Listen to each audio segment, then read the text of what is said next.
Hi friends, welcome to my channel KVL Prasanna vlogs. ఎలా ఉన్నారండి అందరూ? నేనైతే చాలా బాగున్నానండి. ఈరోజు నేను స్పెషల్ ఐటెం చేసుకుంటానండి, మినపరోటి కావాల్సిన చట్నీ కూడా ప్రిపేర్ చేసేసుకుంటున్నాను నేను. మినపరోటి పిండి ఎలా తయారు చేసుకోవాలనో బ్యాటర్ ఈసారి మీకు కంపల్సరీగా షార్ట్లో పెడతానండి. నేను మినపరోటికి పిండి తయారు చేసుకున్నాను. దానిలో ఆనియన్స్ కూడా కట్ చేసి, పచ్చిమిర్చి కూడా కట్ చేసి వేసేసుకున్నానండి. ఈ మినపరోటి మనము దోసల పెన్నం మీద కూడా వేసుకోవచ్చు, లేకపోతే బాణట్లో ఉన్న వేసుకోవచ్చు. బాణలి అంటే కడాయి అంటారు కదండి కొంతమంది, అలా కూడా చేసుకోవచ్చు. అలాగే నేను సన్నగా క్యారెట్ తురిమి పెట్టేసుకున్నానండి. ఇలా మినపరోటి చేసుకోవడం వల్ల మనకు అప్పుడప్పుడు చాలామంది కొన్ని టిఫిన్స్ వెతుక్కుంటూ ఉంటారు. అలా లేకుండా ఇలా ఉంటే రకరకాలుగా మనం చేసి పెట్టుకోవచ్చు. చూడండి, ఆనియన్స్ పచ్చివే వేసుకోవాలండి. అలాగే పచ్చిమిర్చి కూడా పచ్చివే వేసుకోవాలి. సాల్ట్ వేసుకోవాలండి, తగ్గట్టుగా సాల్టు, సోడా పొడి వేసేసుకోవాలండి. నేనైతే ఇందులో అన్నీ వేసి పెట్టేసుకున్నానండి. దీని బ్యాటర్ ఎలా ప్రిపేర్ చేసుకోవాలనో మీకు షార్ట్గా ఈసారి కంపల్సరీగా పెడతానండి. ఇప్పుడు మనం క్యారెట్ అంతా తురిమి రెడీ చేసి పెట్టుకున్నాం కదండి. ఇప్పుడు ఈ రెడీగా మనం ఇందులో సోడా, ఉప్పు అన్నీ, దీనికి చట్నీ కూడా శనగకాయ విత్తనాలు అంటే పల్లీలు అని తెలుసు కదండి, ఆ చట్నీ ప్రిపేర్ చేసుకుందామని రెడీ చేస్తున్నానండి. చట్నీ అయితే కొబ్బరి చట్నీ అయినా బాగుంటుంది, ఇందులోకి చట్నీ ఉంటేనే బాగుంటుందండి. అందుకని నేను మినపరోటి పిండి అంతా రెడీ చేసేసానండి. ఇది మనకి చాలామంది ఇడ్లీ పిండి కూడా మిగులుతుంది కదండి, రవ్వ వేసిన పిండి, అందులో ఆనియన్స్ వేసుకొని ఇలా తయారు చేసుకోవచ్చు.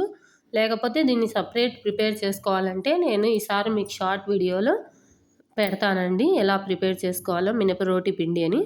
ఈ మినపరోటి తినడం వల్ల చాలా మంచిదండి ఆరోగ్యానికి, ఎందుకంటే ఉద్దిపప్పు ఎక్కువ వేసుకుంటాం ఇందులో మనము, కాబట్టి ఆరోగ్యానికి కూడా చాలా మంచిది. పిల్లలు కూడా రొటీన్గా దోశ, ఇడ్లీ అని లేకుండా మినపరోటి చేసుకుంటే, ఇది పాతకాలంలో అందరూ చేసుకునే వంటలే. చూడండి, సాల్ట్ కూడా వేసేసుకున్నాను నేను తగ్గట్టుగా. అలాగే సోడా పొడి చిటికెడు వేసేసుకోవాలండి. వేసేసుకొని కలిపేసుకోవాలి బాగా మనము. జీలకర్ర ఉంటే జీలకర్ర కూడా వేసుకోవచ్చండి. నేను జీలకర్ర స్కిప్ చేసేసుకున్నాను. మీకు ఇంట్లో జీలకర్ర కూడా ఉంటే జీలకర్ర కంపల్సరీ వేసుకోండి, చాలా బాగుంటుంది టేస్ట్. ఇలా అన్నీ కలిపేసుకొని పెట్టేసుకోవాలండి రెడీగా మనము. ఈ పిండి కూడా రాత్రి రుబ్బి పెట్టుకోవాలండి. రాత్రి రుబ్బి పెట్టేసి నైట్ అంతా పులిసాక మార్నింగ్ వేసుకోవాలి. ఆ బ్యాటర్ నేను కంపల్సరీగా షార్ట్లో మీకు చూపిస్తాను ఈసారి. చూడండి, ఇందులోనే పప్పులు కూడా వేసేసుకున్నాను, శనగకాయ విత్తనాలతో పాటు పచ్చిమిర్చి. పప్పులు కూడా లైట్గా అలా వేయించుకుంటే మనకి, ఎందుకంటే చలికాలం కదండి, కాస్త మెత్తబడి ఉంటాయి పప్పులు, ఇలా వేయించుకుంటే బాగుంటుంది. చూడండి, చట్నీ కూడా ప్రిపేర్ చేసేసుకున్నాను రెడీగా. ఇప్పుడు మనం మినపరోటి చేసుకుందామండి. ఎలా చేసుకోవాలో చూపిస్తున్నాను. కడాయి పెట్టుకుంటున్నాను నేను. కడాయి అంటే బాణలు అంటారు కదండి. ఒక 3 స్పూన్స్ ఆయిల్ వేసుకోవాలండి. ఎక్కువ కూడా ఆయిల్ అక్కర్లేదు. ఇలా 3 స్పూన్స్ ఆయిల్ వేసేసుకొని అందులోనే ఈ పిండి మనము వేసేసుకోవాలండి. కొంతమందికి బాణట్లో వస్తుందా అని డౌట్ వస్తుంది, చాలా బాగా వస్తుందండి, బ్రహ్మాండంగా ఉంటుంది టేస్ట్ కూడా. మీరు ట్రై చేసి చూడి నాకు కామెంట్ చేయండి కంపల్సరీగా. చాలామందికి వస్తుంది కంపల్సరీగా. నేనైతే బాణట్లోనే, ఇది మినపరోటి అంటే బాణట్లోనే వేసుకుంటారు. మీరు ట్రై చేసి చూడి కంపల్సరీగా నచ్చితే కామెంట్ చేయండి, మర్చిపోవద్దు. అలాగే సబ్స్క్రైబ్ చేయడం మాత్రం మర్చిపోవద్దండి.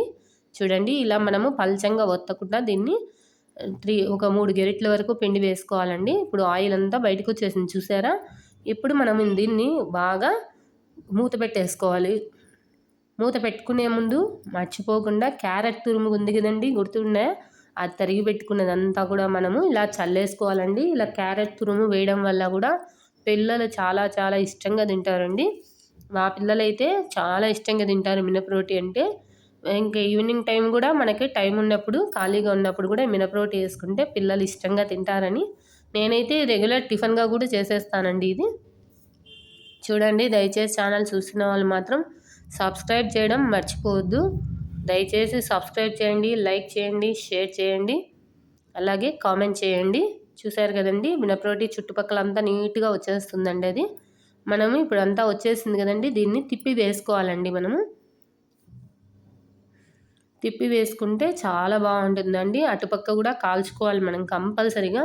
కలర్ చూసారా ఎలా వస్తుంది? చూడండి, రెడ్డిష్గా వస్తుంది.